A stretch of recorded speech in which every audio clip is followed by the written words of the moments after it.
Well, my friends, I'm going to tell on myself in this video. We're talking about project planning for the next couple of vlogs.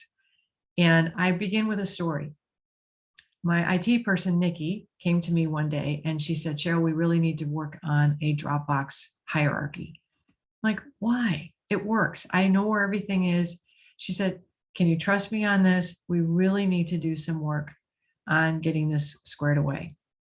So I said, well, let's have a meeting with the team. And I'd like to read the room and see what everybody's thinking and responding to what you're proposing. And then you and I can talk and we'll figure it out from there. And she said, that'd be great. So we met as a team. And she threw out this idea of us getting somewhere with our Dropbox and building a strong hierarchy where we could find everything. We have 3 entities that we work in. There's 6 people on the team. They all work in all 3 entities. So there is a lot of activity. There's potentially a lot of chaos. And I looked around that room as she was sharing this idea, and there was so much relief on everybody's face. And I thought, what am I missing here? It's working for me. And that's what I was missing. You see, it was working for me, but each one of us has a unique file system. If you were to look in your computer and your files, it would look different than my computer looks in the way I file, because the way I think is different. And it doesn't matter what your filing system is. It simply matters that you can find what you file, because we spend so much time looking for things. And I don't want to spend time looking for things. I want to know exactly where it is, and I want to be able to find it when I need it. Well, guess what? I wasn't the only one feeling that way. My team wants to feel that way as well, but they don't think the way I do. So they were trying to work with my filing system.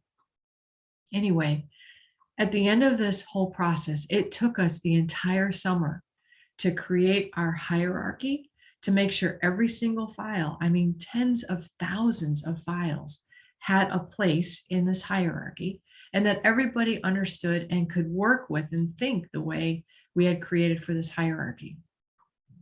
I can't imagine the amount of time that this has saved us. Now, there's 2 other thoughts related to this. Number 1, we're a virtual organization.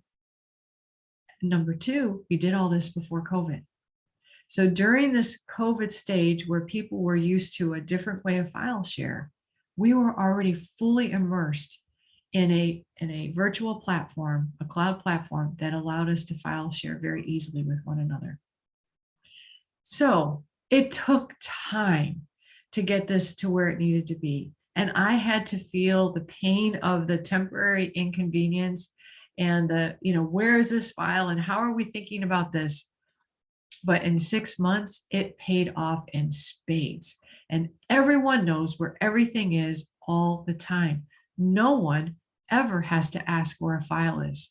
Now you multiply that by 6 people, by 8-hour days, and by now hundreds of thousands of files. Imagine the time saved for the business. So what's the lesson in that? I don't know what it is for you, but I will share with you what I've learned, that my perception of reality is just that. It's my perception of reality. And as I'm working with people around me, I need to make sure that the systems that we're putting in place not only serve me, but they serve all of us, because we are all now working towards a single long-term goal through the business that we're all partnering with to get there.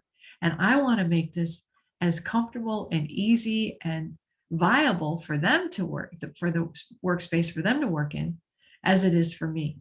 Great lesson for me. This vlog and the next one, we're going to be talking about ways that you can build a powerful project queue for yourself so that you don't have a lot of dead weight or fringe things that are just dragging you down.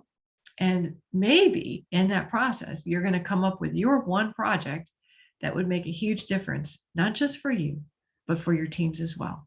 I hope you enjoy reading the article and the one that follows.